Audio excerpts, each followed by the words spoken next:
Obierz i pokrój 2 jabłka w kostkę.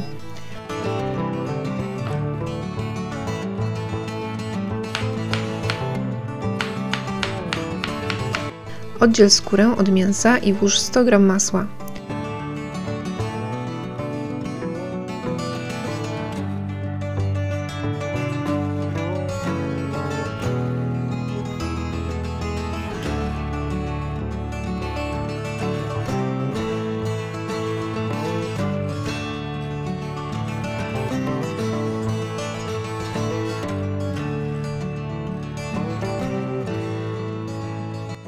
Dodaj 100 g rodzynek,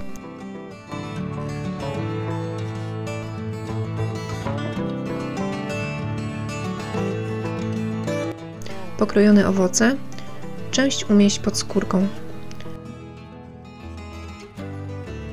200 g suszonych śliwek,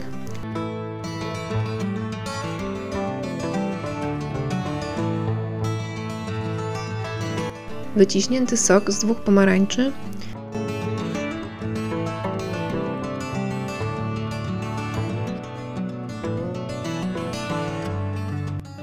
jedna duża łyżka słodkiej papryki w proszku,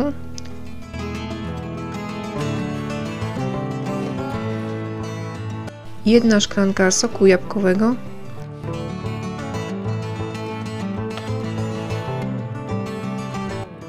jedna szklanka bulionu drobiowego, może być taki z kostki,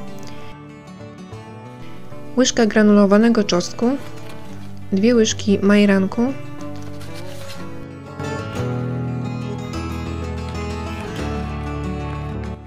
5 sztuk owocu jałowca, 3-4 szczypty soli, 2 szczypty cynamonu, całość wetrzyj, odstaw na 1 godzinę do lodówki. Wyjmij z lodówki i pozostaw w temperaturze pokojowej do ogrzania około 20 minut.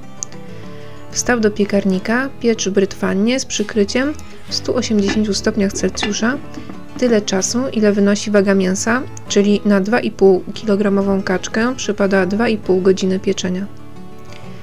Po czym wyłącz piekarnik i pozostaw kaczkę jeszcze przez 30 minut w wyłączonym piekarniku.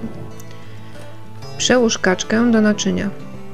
Do powstałego sosu dodaj szczyptę soli, jeśli to konieczne, lub uzupełnij płyn, jeśli zbyt dużo odparowało. Dodaj dużą łyżkę miodu i wymieszaj. Podawaj polaną sosem z ziemniakami lub kaszą gryczaną.